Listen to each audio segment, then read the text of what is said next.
This is a true story. A story about 3 deaths brought on by a voodoo curse.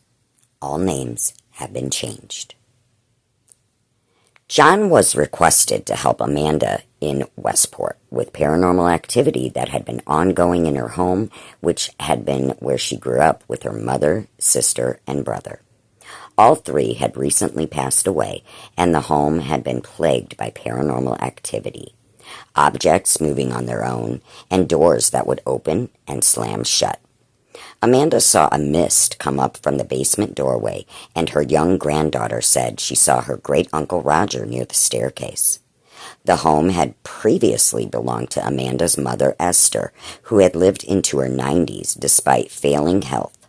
Also, living with her in the home had been Amanda's brother Roger, who was in his 60s, but was also quite ill himself. He had shouldered the burden of caring for Esther, even though the youngest sister, Vivian, was also living there, but refused to help with Esther's care.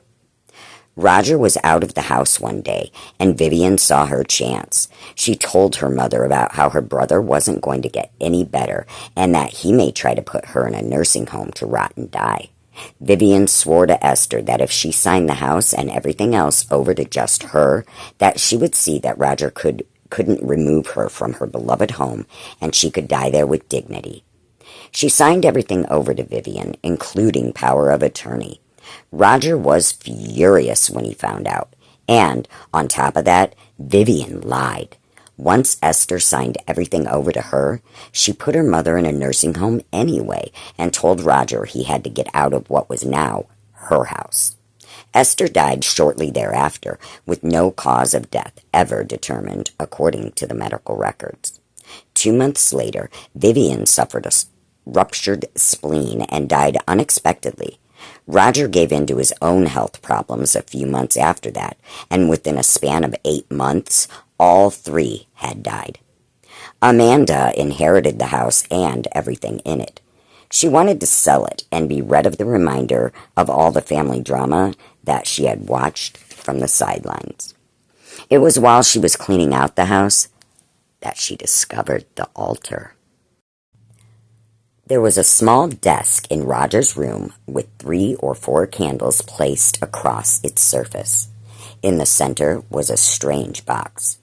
Before he took ill, Roger was a successful commercial fisherman, and Amanda thought it might have been something he came across in his travels for work.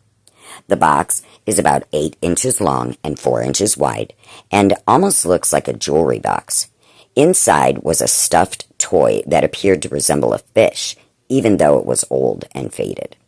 Tacked to it were 3 photographs, 2 of which she instantly recognized: her sister, Vivian, and her mother, Esther. Little stick pins had been inserted in the doll in various positions, making it resemble a voodoo doll. There was also a photo of a man she did not recognize. Also in the box were extra pins, some dried sage, and mysterious oils and ointments with no labels. Many of the items looked quite old. Maybe this was something that Roger had been practicing for years. Although Amanda had no way of knowing Roger's work as a commercial fisherman brought him in contact with people of various cultures around the world, he worked alongside many seamen from Portugal to Brazil. In Brazilian culture, there is a form of black magic known as macumba. Is it possible that Roger learned this version of Brazilian voodoo from one of his fellow fishermen?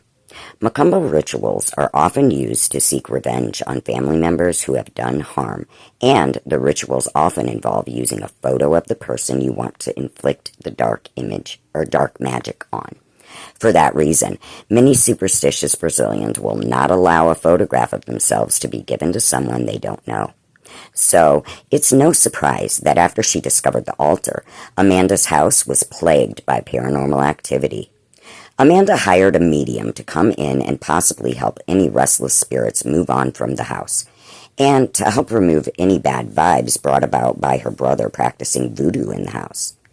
The medium explained that the pins that were stuck into the fish doll were arranged in such a way that would inflict pain on the intended target. Without knowing about Vivian or how she died, she pointed out that one of the pins appeared to be placed in what would represent the spleen. The medium also told Amanda that if they took the box with the doll from the altar and buried it in the yard, the hauntings would stop. It didn't take, which is why she later brought in John and his paranormal group. They came in and investigated for over 9 hours, but captured no signs of paranormal activity themselves. They even dug up the box and the doll in the hopes that bringing it back into the house would lead to activity, but nothing happened.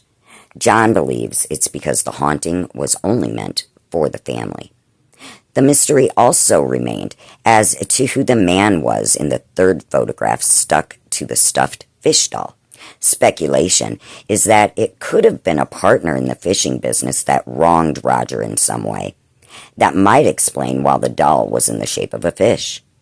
When the box was removed from the property, John took it into his own possession before eventually turning it over to legendary paranormal researcher and haunted collector star John Zaffis. All the strange activity came to an abrupt end. A sense of peace that had been missing from the home for many decades once again filled its rooms. The curse apparently lifted.